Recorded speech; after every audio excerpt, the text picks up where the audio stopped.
Who invented the horse racing starting gate? If you're involved in a long-distance relationship, have I got an invention for you? This is totally useless information with Nick and Roy. Listen, laugh, and learn. Plus, we'll answer your questions in the mailbag section, and we have a very special guest, Tim McGeary. You'll have no idea who he played for. And in the news, talk about squatters' rights. Totally useless information. It's everything you never needed to know. Innovations. Ideas. The Totally Useless Information Podcast presents Inventions. Did you wash your hands today? I always wash my hands, Nick. Okay, what kind of soap do you use? I use an antibacterial soap, plus I also use a sanitizer. Is it a bar soap or a liquid soap? I use liquid soap. I'm glad you said that, because if you would have said a bar soap, I would have been totally screwed, because that's not what I prepared. It's liquid soap that I'm talking about. Okay. The first liquid soap was patented in 1865 by William Shepard. He's often credited for inventing it, but considering his patent was officially listed as improved liquid soap, it's clear that there was liquid soap around already. So we're not sure if he was the very first one, but he's one of the first ones who patented it. And what he did was he dissolved 1 pound of solid bar of soap in water and then added 100 pounds of ammonia until the liquid thickened to the consistency of molasses. Ah, that was pretty smart, I guess. There you go. So William Shepard and the liquid soap. There you are.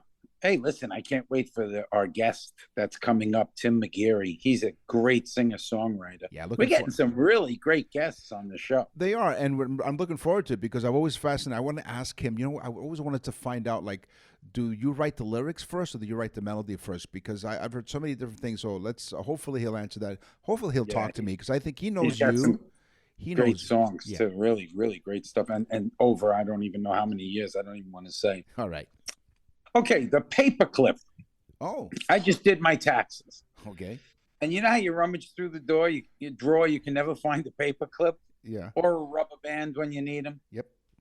But then I said, okay, paperclip, who invented the paperclip? So nice. It was invented by Johan Valler from Norway. He's a Norwegian. In 1899. There was no patent laws in Norway, so the man couldn't patent it. In 1890, a year later, he went over to Germany, where he patented it in Germany. Now, when he had many, many forms for him to fill out for the patent, did he use a paperclip to keep them together? No, but he patented it in Germany, so... Deutschland, Deutschland. I was waiting for it. Every time you mention Germany, he sings the national anthem. Now, have you ever put out fires in your life? Yes, actually, I had a house that went on fire. I never got to put it out, so It was not very good. But did you try to use a fire extinguisher before you called the fire department? I have used many fire extinguishers being in the restaurant business. The first fire extinguisher, the reason why I'm asking is not because I want to pry into your life, but the first fire extinguisher, of which there was a record that was patented in England in 1723 by Ambrose Godfrey. Trust me, Nick knows he took the paperwork in for the patent. I did, 1723. And you know who the clerk behind the counter was? Roy. It consisted of a cask of fire extinguishing liquid, which contained pewter chamber of gunpowder. What? So it was a cask of fire extinguishing liquid, which was a pewter chamber of gunpowder. In 1863, the first fire... That's not a very good thing to be holding during a fire. Well, it's not, but at the time, this is what he just thought. Bring this dynamite with And me. the thing was, he was a celebrated chemist. I don't know how long he was a chemist for after he invented the extinguisher. Boy, I'll tell you, after he invented that, his career just blew up. Boy, I feel you're hot today. In February of 1863, however, I'm on fire, Nick. You are. Wow, there you go. Bring some marshmallows. In 1863, the first fire extinguisher that was patented in the United States was Allenson Crane of Virginia. His invention was the tube container was a step up from the fire suppression glass grenades that they used to use, which was the most popular form of emergency firefighting. So no more glass grenades, thanks to Allenson Crane of Virginia in 1863. Cool. Cyanoacrylate. Sure. Cyanoacrylate. Sign me up. Was invented to put between two prism glasses to shine light or lasers through. These scientists were tasked to put these prisms together so they could shine light through it. Yeah. So the stuff that they needed to adhere these prisms together had to be clear and allow the light to pass through. When they tried to separate these prisms, they realized it wasn't happening. The stuff that they invented, the cyanoacrylate, was just like a super glue, and super glue was invented. Wow. So do you remember the first commercials when it was Crazy Glues, one of the name brands?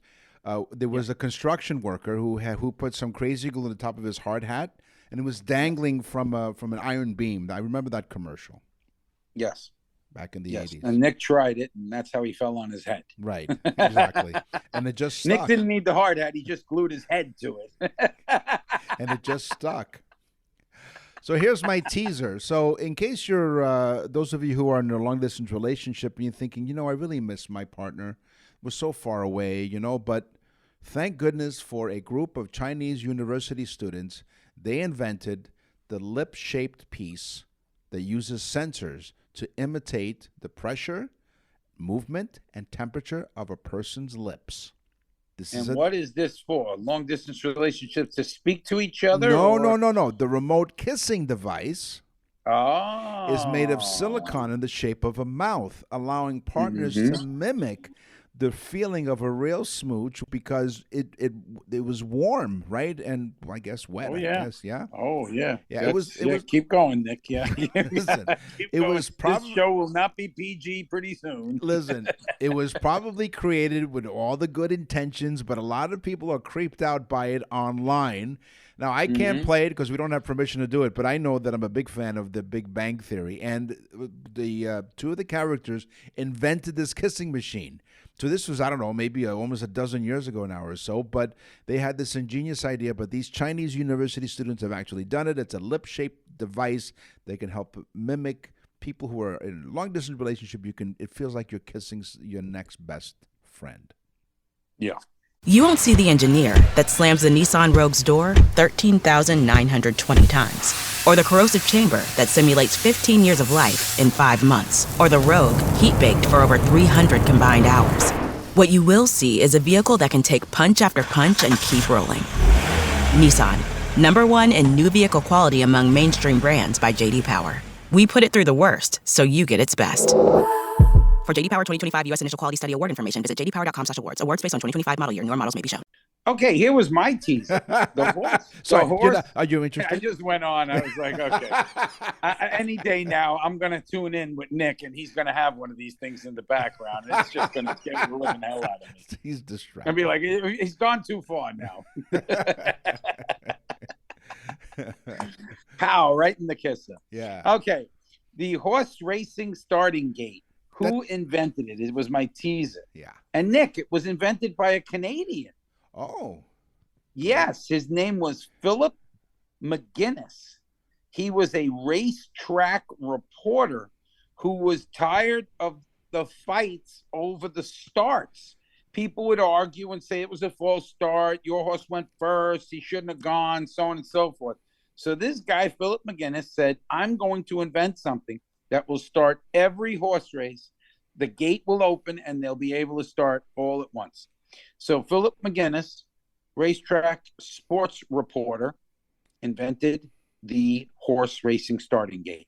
You can go to nickandroy.com and visit the Nick and Roy store. Why, Roy? Or you can go right there on nickandroy.com and click on birthday messages. Go to the Nick and Roy store You just click right there and look up birthday messages. The greatest gift that you will ever give to someone. Trust me, there's a sample on there. You just hit it. We do a mini show for that special person in your life. They will go crazy. They send it to everybody. They call everybody up. Listen to this. Listen to this. You know, it really is cool. And it's great. And you can also get on our newsletter, and where we talk about a lot of personal stuff. And I'm not talking about that rash on Nick's back, but you know. Yes. But yeah, go to nickandroy.com. There's a lot of stuff going on there. You're listening to Totally Useless Information with Nick and Roy. From Beethoven to Bieber, rock and roll to rhythm and blues. This is Totally Useless Music Information with Nick and Roy. Do you like how I play the piano there, Roy? Since last time He's a liar. He did not play the piano. So he plays by ear. Literally, he smashes his head against the keys. Well, that's not the first time. I saw that dent. Okay, yeah. It explains lots. In his head, right? Yeah. E flat for sure. Oh, yeah, it is definitely flat, for sure, 100%. So if you're wondering, wait, if this is Totally Useless Information with Nick and Roy, there are three voices I hear. Now, I hear voices all the time, but we welcome to our studios today the wonderful, the great Tim McGeary. Tim, welcome to Totally Useless Information with Nick and Roy. I love it. I love totally useless information. Wow. I have plenty of that too. Trust me. As a paramedic. And I have to confess that I know Tim for a long time. Is that part of the useless information he's talking about? Yes, knowing Tim has been useless all these years. I did get a song in the movie though. Yeah. So, right? Yeah. When I made a movie in 2009, I had gone to hear Tim play a number of times. Right. And he had this song that stuck in my head and I had to have it. So I said to Tim, I'm making a movie. I want to do this retrospect scene. Can I use the music? And he was like, sure, no problem. And that's it. Yeah. That's how I met Tim. Well, that's pretty cool. That's really nice. Maybe one day when I write a movie, then maybe you can I can ask for your music. But in the meantime, here's a little bit of a sample of what you do. Waking up, skin to skin, let the day begin. Here we go. Another day where the sun is shining, bouncing off that smile. Here we go. Here we go. I was there for you. Damn, damn. I was there for you. Damn, damn.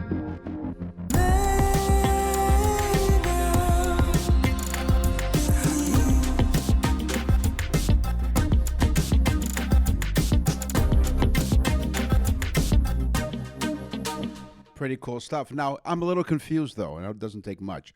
Roy told me that you're a country and western songwriter. Tim has gone through some different genres. You know, when I first met you, Tim, you were doing more like ballads and country type stuff. And tell us what you're doing now. Well, I mean, I'm working I've really got during the COVID thing, I sort of developed some stuff and got a studio going, and so I'm you've been working on that. So now I'm producing people from in Scotland and Denmark and the country of Georgia, Mexico, and then police in the States. The girls here, Missy Balsam, got 3 singles with her. So I've been doing a lot of that. But I do, I basically an 80s rock star. I was in a band called The Rescue. We used to open up for Duran Duran, Billy Idol, and all those people. For about 2 years, we did 25,000 seaters, and it was really way fun. You know what I mean? We never headlined though. We always opened. We're the greatest opening band that ever lived. Because we never got a headline slot. But how cool it was. Our manager put us a terrible tour one time, and it was every club owner was the worst than the rest, and then so we came back. We're man, what the hell was that? That 3-month tour was like the tour from hell. And he goes, stop crying, because in 2 weeks you're at Brendan Byrne Arena opening for Duran Duran. So we went from crappy club to 25,000 seaters, and then and this went on and on and on. So it's really great. It was my dream. I mean, I'm a kid from Jersey. Okay, sorry, I know you're New Yorkers, so you're gonna go Jersey boy, but watch. We know where you parked your car. Go on. Yeah, I parked your car. But the thing is, they sent us to England to do the record, and that was oh my god, it was your dream. Like, okay, we're sending you to London. We go, I'm gonna go to London, you know. And we did Sarm East. We had it was the Yes had just finished the Owner of the Lonely Heart, you know, Owner of the Lonely. Yeah. The day they walked out, the day we walked in. So it was cool. Yeah, it's really fun. So let me ask you this: so, do you prepare differently for a crappy club versus a 25,000 seater? Like, do you prepare your material differently? You just wear different pants. No. You know, I tell these guys all the time. I say like, every time you play, if it's in front of 3 people or 30,000, you bring it every time. Yeah. A classic example is Police came in and they did a show, and it was like in upstate New York. 4 people showed up. It was a blizzard. But out of the 4 people was one of the #1 DJs in New York City. And he heard the song Roxanne. Well, the rest is history. Wow. So no, and I've had situations like when I was in Nashville. That was totally useless, Nick. Yeah, it was useless. 100%, yeah. I had one time, my friend said, hey, you want to come up and finish this open mic with me or whatever? And I said, yeah, I'll come up. And I had done like 3 co-writes, so my brain was frazzled. So we got up, we did about 6, 7 songs. And then came out, we finished, we got the guitars on our back, and 7 women and a guy walk in. They go, hey, we really want to hear some music. And I'm like, oh, man, you know. But I said, okay, let's do it. So I said, I'm not going to PA. You just put your chairs around in a circle. I'm going to sing you some songs. And I did. So I give him a CD, and I give one CD to this one lady, and she goes, oh, I didn't want to tell you, but I work for Luke Bryan, and what song on your CD you want me to pitch? So the moral of the story is, you know, every time you play, get an opportunity to do it, and every time you do it, you bring it 100%. And you never know who's going to be out there. You never know, man. That's it. Never know. It's the perpetual audition, right? You're always ready. You never know. I got a better story. So we're neighbors and allies. We're in CBGB's. We were. I love CBGB's. Yeah. We played in Hildy Crystal loved our band. So what happened was we were roading for Richard Hill and the Voidoids. They were like a punk band, you know. Kid Replaceable Head, Love Comes in Spurts, all these kind of stuff. And we said, hey, listen, these do a Thursday, Friday, Saturday night. So if we do a Thursday, Friday, Saturday night, we'll roadie for free, and you can have the whole door. Well, he's like, sure, man, just free, cool. So, and he's good friends with like Jimmy Destry, you know, from Blondie, the keyboard player, and the guys from Talking Heads. So we go on a Thursday night, you know, and we came back, and like, after our first set, like they're like, you guys are like really good. Like, what the hell? Like, he thought we'd be like a shit band, you know. Excuse my French. I hope that's okay. Okay, we're bilingual. I'm Canadian. Yeah. We're good. Yeah. Okay. So, so you know what SHIT stands for, right? Shipping and High Transit. Just want to know that. Useless information. There you go. There you go. Listen. Right. That's why we say, Tim, listen, laugh, and learn. That's right. So yeah. So what happened the next night? We came out, we finished our set, and we had a friend of ours that was from a band called Magazine, a road manager, and he was staying at our band house. And he goes, I will do the roadie because David Bowie wants to meet you. And we're like, what? Like, we're like, huh? So we go out there. Coolest guy, sat down, had some beer. We talked about music and all kinds of stuff. He said, he pointed at me, he goes, you really want to be a rock star? I go, yeah, I do. So, but the cool thing is, the end of the night, he was leaving, and he asked the doorman, he goes, what's that opening band getting paid? And he goes, oh, they're not. And he goes, yeah, they are. He took $900 and paid us. Wow. Yeah, and then he, I mean, I know. And so I never forget it. It was just like, and so the thing is, and anyone I've known that worked with him, they said the same thing. Just an awesome person, just like, So you definitely have what it takes, right? So do you have any siblings there, Tim? I was the oldest of 10. Okay. 10. 5 sisters. 10. Wow. 5 sisters named Mary. Oh, it's a foreign thing, Irish thing. Oh, the girls when they marry. Yeah. It's like, wow. 10 kids never had a TV in the bedroom. That's right. TV. Yeah. No TV for the first 20 years of marriage there, Beverly, now. So, yes. Yes, and they are Catholic after all, so they use the rhythm method, and then you took rhythm to a whole other level, I guess. So, the rhythm method was one after another. I swear, to the day I was 15 or 16 years old, was always a crying baby in my house. Always.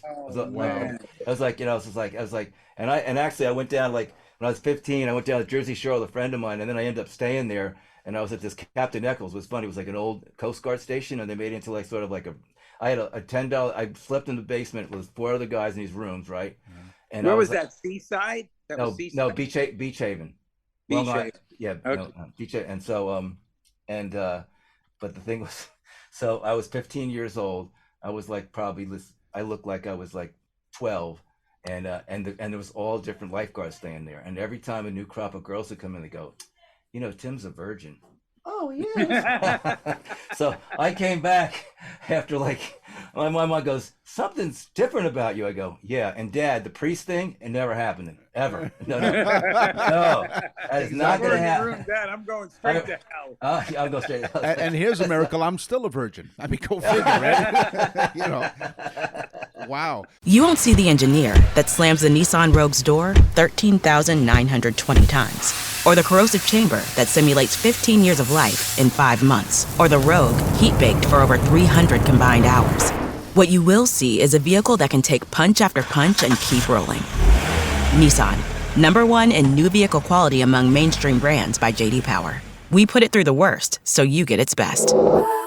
For J.D. Power 2025 U.S. Initial Quality Study Award information, visit jdpower.com/awards. Awards based on 2025 model year. Newer models may be shown. So now you know Roy, and Roy has claimed that he knows you. So, so you know each other for a while now. Roy has dabbled into more than dabbled. I mean, Roy's a performer, and Roy has written some country songs. He's played some of it. It's really incredible stuff.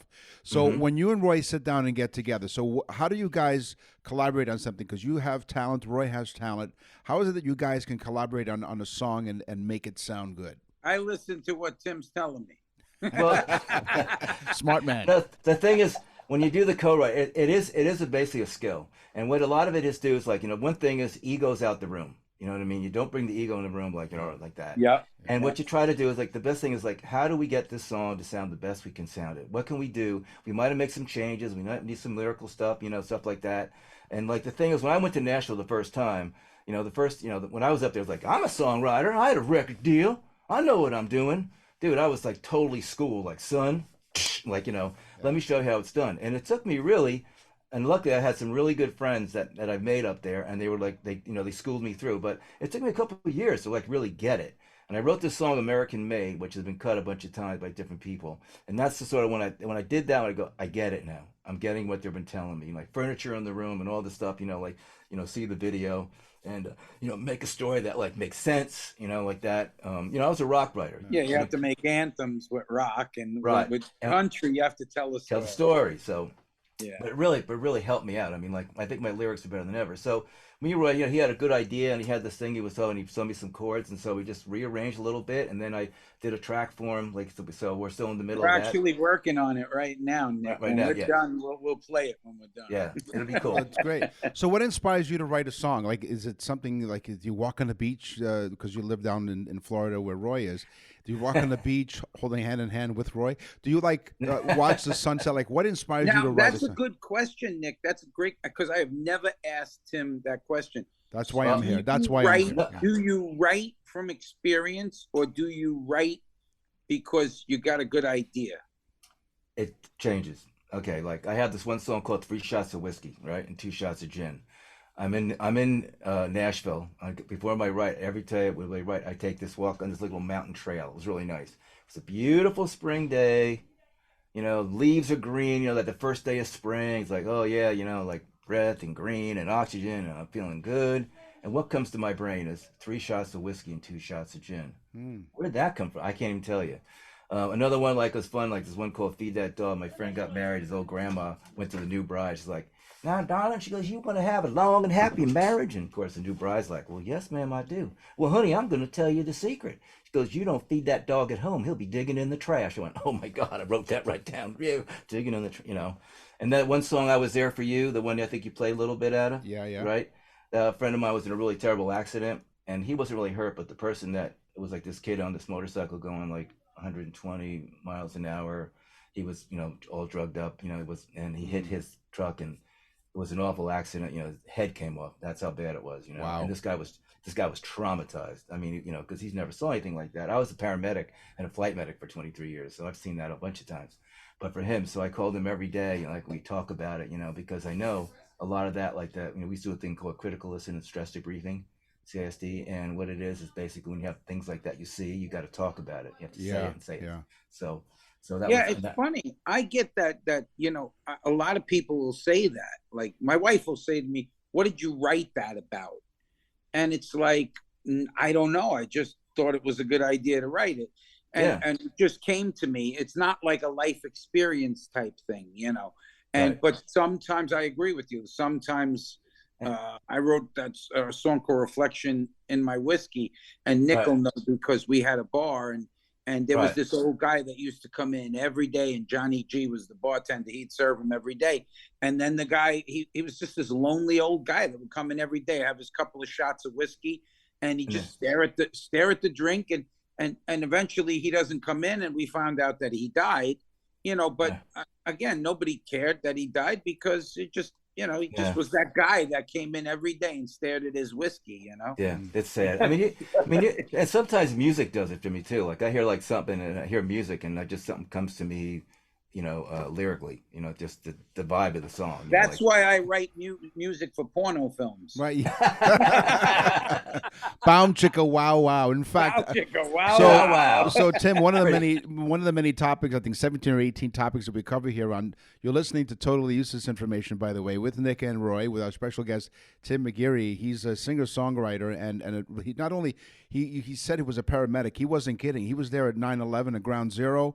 He was there for Hurricane Katrina. Like, he's seen it all, so he's got a lot of experience to draw from. Here's my next question, though. So you talk about a lyric that comes to you. Do you write the music first and then write lyrics to it, or vice versa, or a little bit of both? We were just talking about this. But go ahead, Sam. But the thing is like it depends. It's not. I don't have like one specific way to write.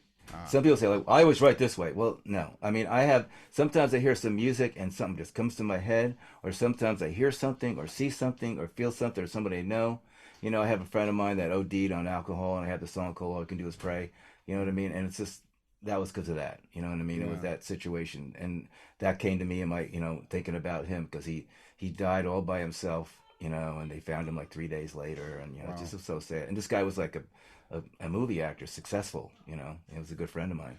And we wrote a lot of songs together, you know. So, I mean, stuff like that, you know. And then I had a song called Hold On. Like, I lost my 18-year-old son in a car accident 16 years ago.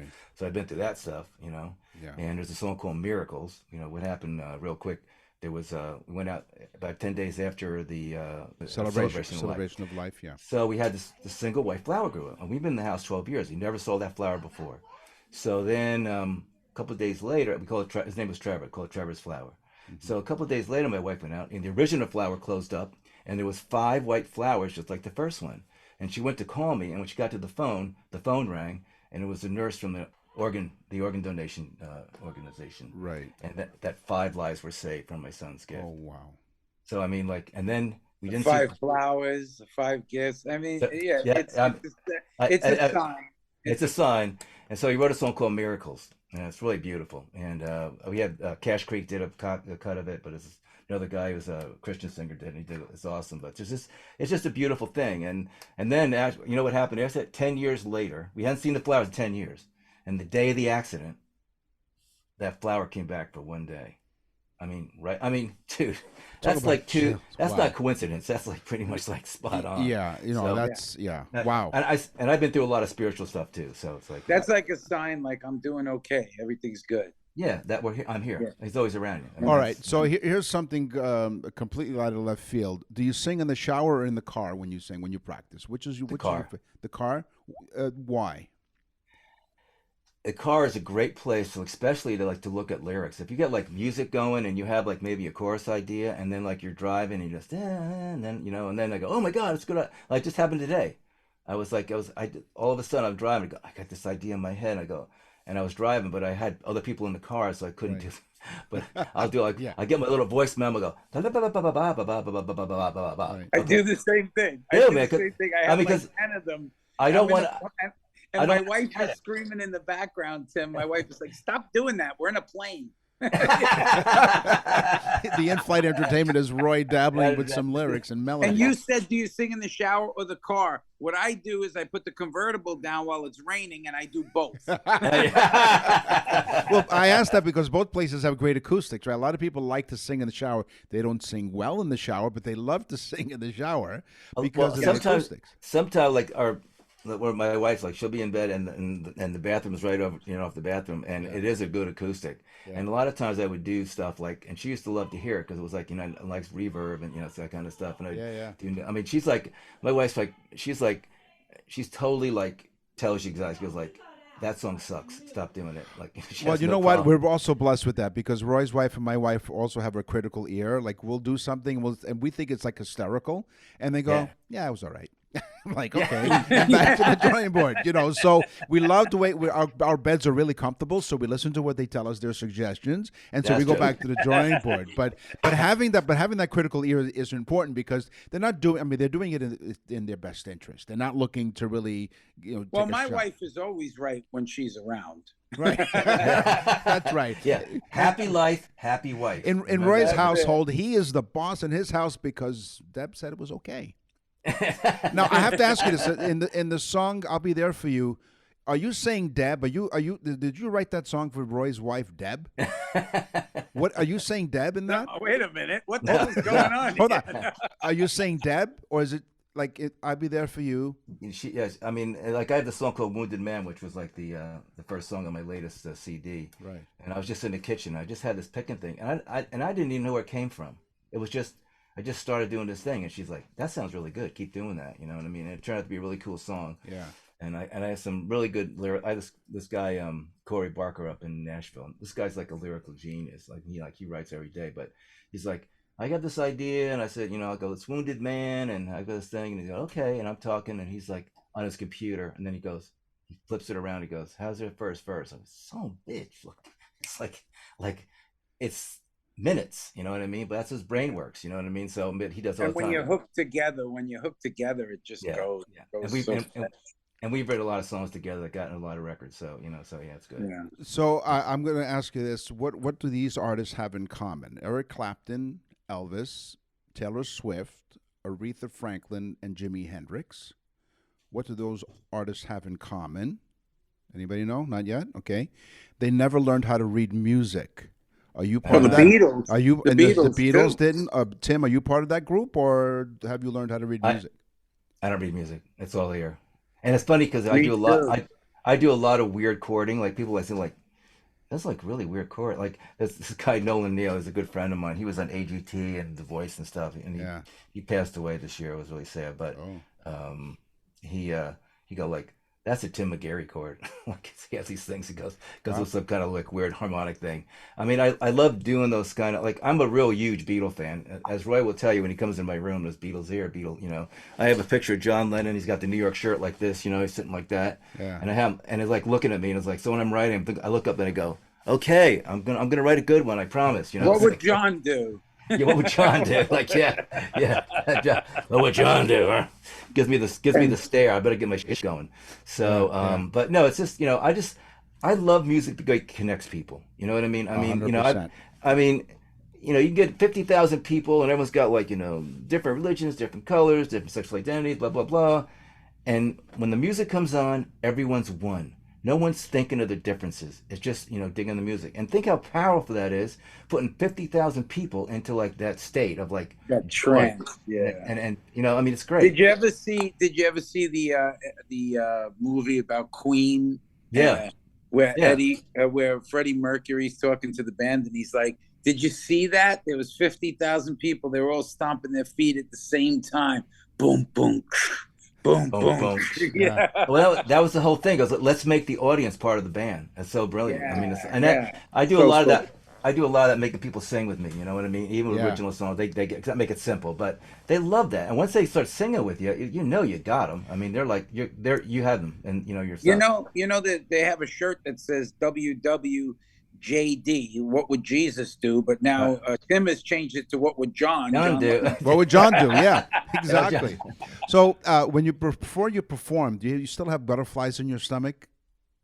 Not really. No, you just go out there and you just. Well, I mean, I've been doing it so long. I mean, I guess if I got like some kind of like if I stepped in front of like 10,000 people, maybe. But actually, once I start singing, it's I mean, I'm doing it so long. I mean, I got my stage chops going on. You know what I mean? I don't mean like to be cocky and everything, but like you do it as long as I've been doing it. You know what you're good at. And I can't sing everything. You know what I mean? Like I know I have a wheelhouse. I know what I can get away with. I know what I can sing. Sure. I tune my guitar a whole step down, so it gives me I get like it's good free. And I'm good at what I do. You know what I mean? And I'm a good storyteller because I've been old as hell and I've lived a pretty full life, done a million things, been through some, I mean, I'm 36 years clean and sober. I was freebasing back then, 80s, on the road with Billy Idol, you know what I mean? Yeah. 83, 84. So, I get hooked. So, but I've been clean and sober since then. I've been through bankruptcies, losing my house, losing a son, Nick doesn't drink either because he's just naturally drunk. Yeah. Oh, that's good, man. Yeah. I drink that's now. The way to do it. I drink now and again. I'll have one now again, and then again and again. What's funny though? What I find that's really funny, like you get in front of an audience, and like after, like you said, doing it for a while. When I first started singing again, it felt weird to be out there. But as years passed, 3-4 years of you doing, kind of the same act, so to speak. Right. But you're feeling, it's not like you're nervous that how they're going to accept you. It's how the audience is accepting what you're doing and how you're going to tailor it to match that feeling of the audience that night almost. It's so weird. It's almost like you're testing the audience. You're connecting with the audience. I mean, I do a lot of emceeing, and I mean, my performance is just my mouth. It's not me singing. It's me, speaking. But it's the same thing because you connect with the audience, and once you connect with the audience, it's wonderful. Before we let you go, Tim, I want to ask one last thing. I'm good for a couple little minutes, but I got to go. Any message you want to give to some budding singer-songwriters, like any words of wisdom? Let it be. I do work with, I do work with a lot of young songwriters or new songwriters, and what I tell them is write every day. Write everything down because you never know. Even if you write a song today, it's not really a good song, but you might have a line in that song. You know what I mean? Yeah, every time you feel for the next like you might, I don't have a line, but oh man, I remember that one song I had. It was like that one good line. It was cool. Let me pull that out and I could put it in this one. Another thing too is every time you play, it's 100%, man. You bring it every single time. There's no like halfway doing it. Or there ain't no bad days. I've had stuff like when we were on with Missing Persons and I had the flu, and I had to go on. So I got up, I threw up, washed my mouth out, went and did the show. I was ready to puke again. Take my bass guitar, I threw it to the roadie. It's like that. Yeah. But there's no not going on. And unless you do it. I mean, you just do it. And every time you do it, you bring it 110%. Every single time. And if you do that and then open and then listen and learn, if you're a young songwriter and you're playing your guitar, take guitar lessons. It makes you do things you haven't done before. Take some vocal lessons, so you can because a lot of people they'll sing and they're like, man, I can't, after 30 minutes, I'm wiped out. Well, that's because you're singing wrong. You know what I mean? Yeah. You should be able to bring a couple hours. If you know how to do it in good breath and stuff and where to do it, you can sing longer. You don't have to kill your throat. So, all these little things, and then it's just, listen and learn and then, and be open. And in this profession, if you think you know everything, you need just... You're done. Pack it up. Pack it up. You're always learning. You know what I mean? Well, Tim McGarry, we want to thank you very much for spending some of your time. It's really fascinating stories. We'd love to have you back because I'm sure in all the many years that you've performed, there are many more stories, I'm sure. Oh, yeah. Stuff that we can, this is a PG-13 podcast, but that may change the next time. But we certainly it was a delight to have you on our show. Thank you for sharing some of your insights, your inspiration about songwriting, and we're looking forward to more of your stuff. Where can people find your stuff? Do you have a website people can go to it and sample your stuff? Tim McGarry on YouTube. Things like that. I have a bunch of videos on there. You can go to timmcgarry.com. That's my website, but I'm not really good at keeping it going. But just on Facebook. And if you want to say hello, like Tim McGarry Music, just on Facebook, say hi, and DM me, give me a direct message or a private message, and I'll get back to you. Great. Also, too, a lot of times, too, I get some people that are friends of mine, and when I get a new song out, I just send it to them. Here's the videos, that kind of stuff, so I'll send you anything to new. Oh, that's great. Well, you know what? We'll definitely connect once again, and we're going to make sure that when you have something new, let us know. We'll let our audience hear. And when we have this episode up on our website, we'll have a link to your website as well, so we can connect. Oh, with thank you so much. I'll share it to everybody. Yeah, and when Tim and I finish working on this song, we'll play it too. And hopefully I'll be the MC on stage, and the award goes to Tim McGarry and Roy LoCascio. Awesome. Tim McGarry, thanks very much. We really appreciate it. Thank you. Thanks, Hey, guys. thank you, Tim. All right, Talk to you brother. soon. All right, man. Talk to you later. Bye-bye. Thanks, Tim. You won't see the engineer that slams the Nissan Rogue's door 13,920 times, or the corrosive chamber that simulates 15 years of life in 5 months, or the Rogue heat-baked for over 300 combined hours. What you will see is a vehicle that can take punch after punch and keep rolling. Nissan, #1 in new vehicle quality among mainstream brands by J.D. Power. We put it through the worst, so you get its best. For J.D. Power 2025 U.S. Initial Quality Study Award information, visit jdpower.com/awards. Awards based on 2025 model year. Newer models may be shown. You're listening to Totally Useless Information with Nick and Roy. Today's history. What happens tomorrow is history. Yeah. That singer sounds so familiar. Yeah. Is that what's his name? Yeah, it is. Yeah, it is. Wrote all that '60s music. Yeah. Actually, he's it's Bob Dylan, of course. But that wasn't Bob Dylan, but it was That's Bob Roy Dylan. Dylan. That's Roy Dylan. And Bob Dylan is one of the singer-songwriters that I asked him about if he was part of that group. Bob Dylan also did not learn how to read music. Yeah, he was another one in that thing. Huh? Yep. Vladimir Pravik. Mm-hmm. Now he is the first responder. That's hard to say. He's the first responder to the Chernobyl nuclear power plant on April 26, 1986. Oh. That is the day that the plant blew up. Right. The radioactive leak was so strong that when Vladimir came out of the structure, his friend noticed that his eyes had turned from dark brown to light blue. Oh. Yes. Now, of course, 15 days later, Vladimir died, which is terrible. It's too sad. But he was the first responder to get there, and it was so strong. The nuclear power was so strong that it literally turned his eyes from brown to blue. Well, it's interesting you opened up with that because I have one here that's sort of similar to this. It's not the same fact, but this man, Tsutomu Yamaguchi, was a 29-year-old naval engineer. He basically checked out people's navels. He survived the atomic bomb on August 6, 1945. Yeah. Despite the fact he was less than 2 miles away from ground zero. Really? On August the 7th, the day after, he boarded a train back to his hometown of Nagasaki. On August the 9th, while being with his colleagues at an office building, another boom split the sound barrier. A flash of white light filled the sky. Yamaguchi emerged from the wreckage with only minor injuries.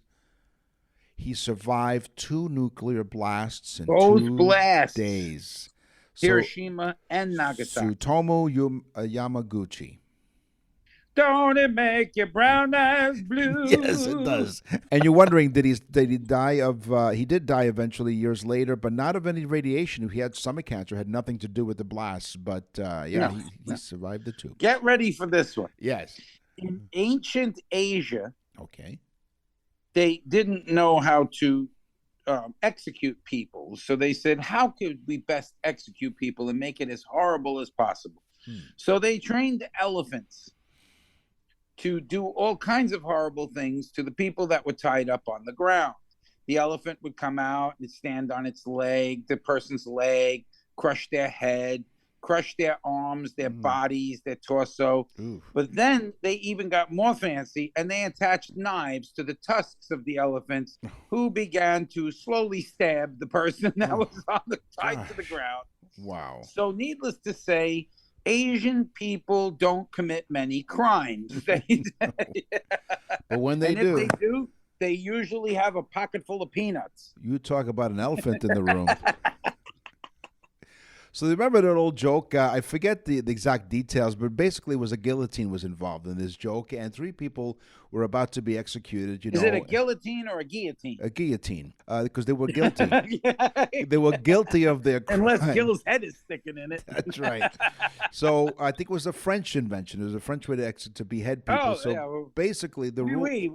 Oui. Yes. And so the law said that if, for whatever reason, the contraption malfunctions, they are set free. And so the first one goes up and they pull the rope and the guillotine stops like an inch away from the guy's throat. They let him go. The second prisoner comes up, puts his head there. They take down the rope and the guillotine stops. And then the town idiot goes up there. We've got to keep this way. The town idiot goes up there and he says, no, I'm not going in there until you fix that machine. Now, in the first part of the show, before we talk to Tim, by the way, had a lot of fun with Tim. Tim McGarry, we talk about some stories. I really can't wait to have him back because he has a lot of great stories. But I talk about the fire extinguisher and who patented it first. But here's some history. For most of history, the most widespread fire extinguisher of any kind was a bucket of water stored next to the stove or on the front porch. In about 200 BC, makes sense. 200 BC, Ctesibius, I think, of Alexandria, invented a hand pump able to deliver water to a fire, and it is known that the Romans used bucket chains. Buckets passed hand to hand to deliver water to the fire. Then in the Middle Ages, squirts began to be used to apply jets of water to fires. The squirt was like a bicycle pump. And the charged squirt was directed at the fire, and the plunger pushed the water through, and the squirts were used even in the 1666 Great Fire of London. Wow. The Great Squirt. The old squirter. Yeah. That's what they used to call me in high school. In the 19th century, Nick. Yeah. Especially after the Battle of Waterloo, which was horrific. There were thousands and thousands of dead soldiers laying around. Oh. But here's the real sadistic part of it all. Groups of dentists would run out onto the battlefield after these major battles and pull out all the teeth from the dead bodies and place them into boxes, at which time they would go back, clean them up, and then place them into dentures that would then go into people's mouths. Whoa. So I guess it was the first form of kind of like organ donating, because these people their teeth were going into somebody else's mouth. So even though they were dead, they would go on to eat some more. Yeah, that's right. Wow. Okay, so they use dead people's teeth for dentures. Real teeth were used in dentures, and most people we had said once on the show that George Washington did not really have wooden teeth. No. Although there was some wood involved in the dentures that he had, most of the teeth were actual teeth from dead people. Yeah, they were. So basically what you're saying is he had wood every time he smiled? No, but I knew a piece of corn that was like that movie when the corn went towards the mouth. It said, "I see dead people." God. You know what? It was a colonel. He was a colonel. It wasn't a general. He came from a colonel. That's right. So here we're going to rewrite history here on Totally Useless Information with Nick and Roy. General Washington's teeth were like corn niblets. Because they came from a colonel. There you go. You won't see the engineer that slams the Nissan Rogue's door 13,920 times, or the corrosive chamber that simulates 15 years of life in 5 months, or the Rogue heat-baked for over 300 combined hours.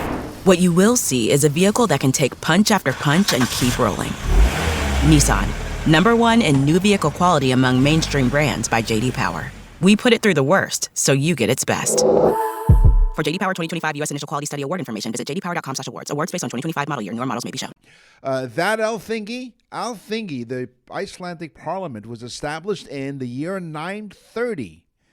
That means you think he or you know he? I know he. That Alþingi in 930. So this means not 930 this morning. I'm talking about in the year 930. That means it is not only Nick was there. I was there promptly at 9:30 because you know me. That means it is not only the oldest establishment in Iceland, but also the oldest running parliament in the world. Ooh. Even though Alþingi is now located in a classical 19th century building, that was not always the case to begin with. It was an outdoor assembly held, and the most powerful leaders in Iceland came there to dispense justice and decide legislation and so on. As all free men were allowed to attend the assemblies, they were the biggest social event of the year, drawing people from around the whole country at these events. You know, Nick, I read a lot. It's usually Playboy magazines, which I get for the stories. Of course. But no, I do read a lot. And I was just reading about the Dutch and how the Dutch, and of course the Icelandic people, you know, the Dutch, and it's kind of like a whole hereditary type thing that moves down the years. But the Dutch really did change the world. They created monetary systems and banks and shipping companies and corporations. Basically, everything that we know about capitalism was invented by the Dutch. There you go. Does that mean is that where the expression came from? You go Dutch now, you pay your own? Maybe, maybe, sure. yeah. Sure. Pretty much like most of Nick's dates. Yes. And then I provide them with a Dutch oven. You ever do that in bed with Dutch oven? You know what that is? No, I don't want to know, Nick. According to some studies, according to some according to some sources, unaccredited. Unaccredited. That's the word I was looking for. Thank you. Unaccredited sources. You know, his credit was so bad when he used pretty much all of our sources.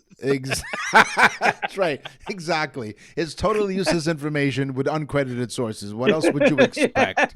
So, according to some uncredited sources, a Dutch oven in bed is when you pass some gas and then you take the covers and then you put it over your spouse's head. Stop. I haven't had my coffee this morning. Yeah. So all you have to do is go to our website, like we said. You go there, and you can even send us an email. And what's the website again? It's nickandroy.com. What's in the mailbag? What's in the mail? There's a lot of Canadian content on the show today, but it's not really on purpose. But don't worry. Wait till you hear about the news from around the world. It's not in Canada. Yeah. Mm-hmm. No?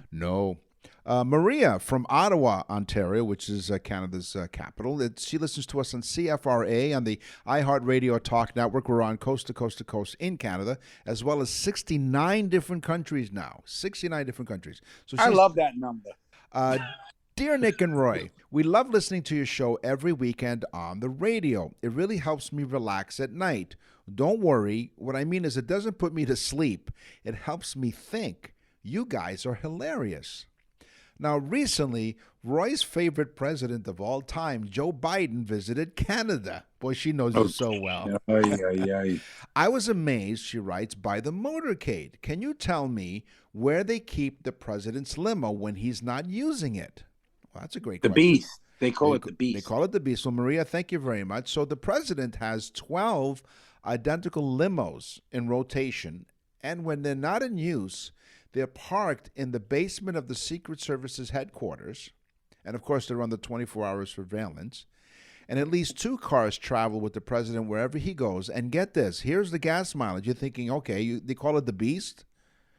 The gas mileage on these limos, the presidential limos, a whopping 3.7 miles to the gallon. Okay, I got one even better for you. Here these people are squawking and going on, jabbering on for hours after hours about the environment.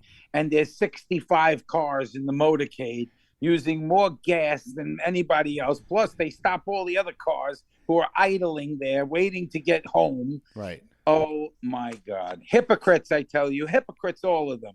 Yes. A pox on their ancestors. Okay, you feel better now. Anyway, thank you. Well, thank you, Maria, really, for setting Roy off. But thank you for your email as well. We really appreciate it. I love old Joey boy. Oh, yeah. Listen, man. I tell you, man. Listen, tell you, it's no lie. All right, I got Marilyn from Asheville. I believe it's South Carolina. She wrote Asheville, Carolinas. Okay. But Asheville, I've been there. It's a beautiful place. It really is. It's in the mountains. It's gorgeous. And very, very pretty, artsy town. Love it there. Love it, Matt. It's North Carolina, by the way. I just looked it up while you were... Yeah, North Carolina. Yeah. Okay, great. Really super place. Great place to go, folks. Go. Well, Marilyn, she says, thank you, thank you, thank you, thank you. 4 thank yous from Marilyn, which I think is really nice. Yes. She said, my husband, Joe, loved his birthday message so much. She said he can't stop talking about it.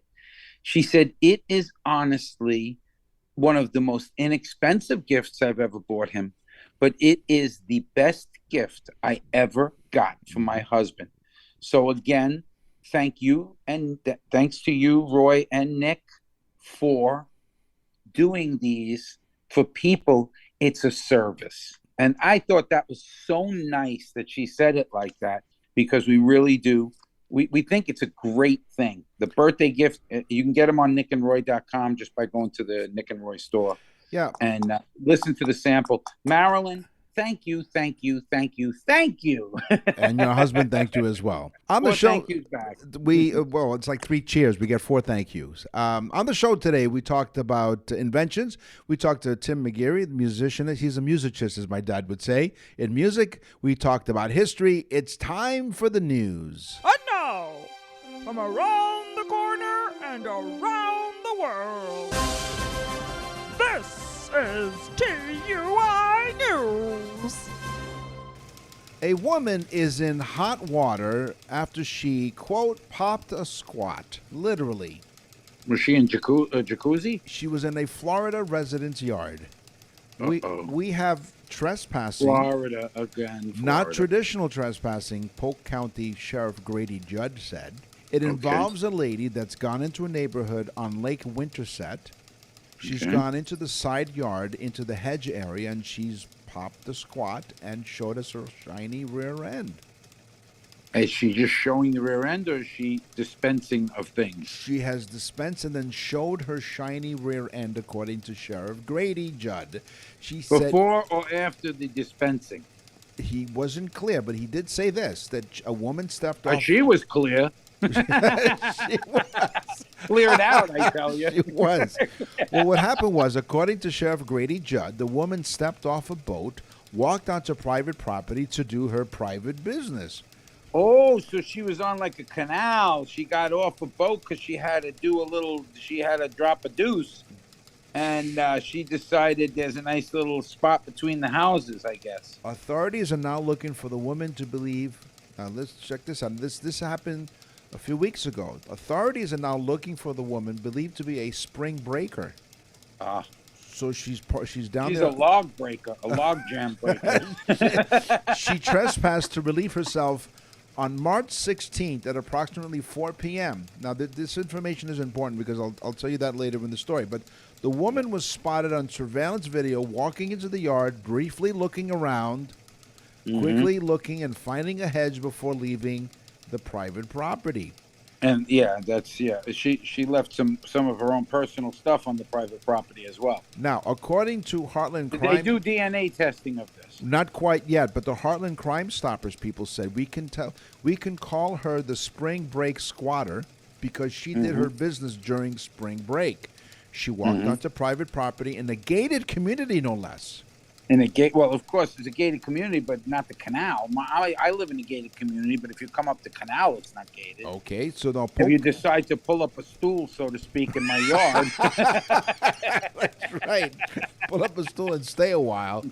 I know. So, now, in my teaser, I said this is the squatter's right. So, Polk County Sheriff's Office and Heartland Crime Stopper stressed that the squatters are an ongoing problem on Lake Winterset in Winter Haven, Florida. So she's not the only one. What if somebody stopped their car or their boat and walked up into your yard and started doing the number 1 thing or the number 2 thing in your hedges? I have a shotgun for that.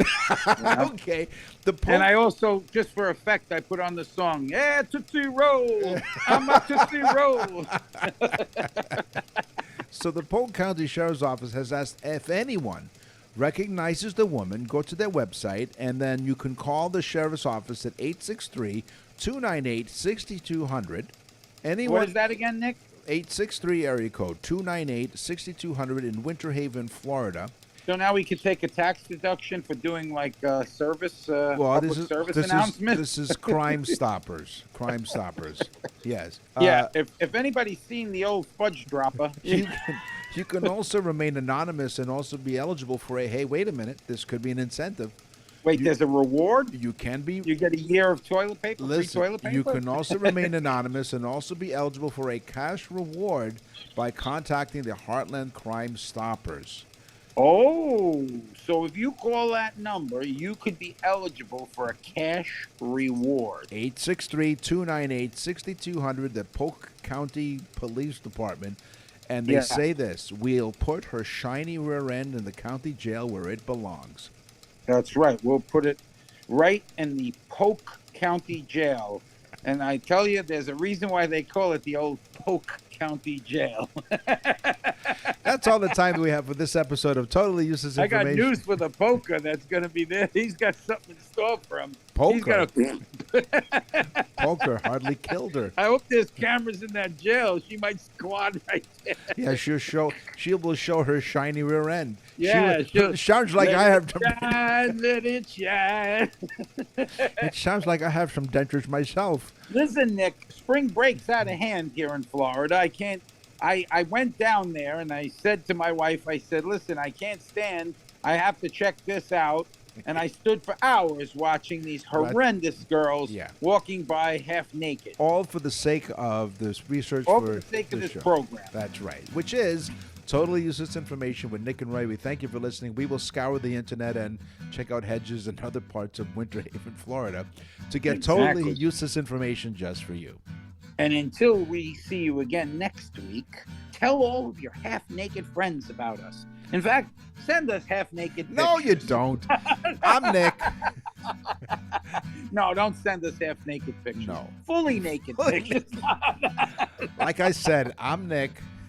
And I'm going to jail. And I'm Roy. We don't know why, but really, thanks for listening. Totally Useless Information with Nick and Roy is a production of nickandroy.com. Visit nickandroy.com to access the full library of episodes or wherever you get your podcasts.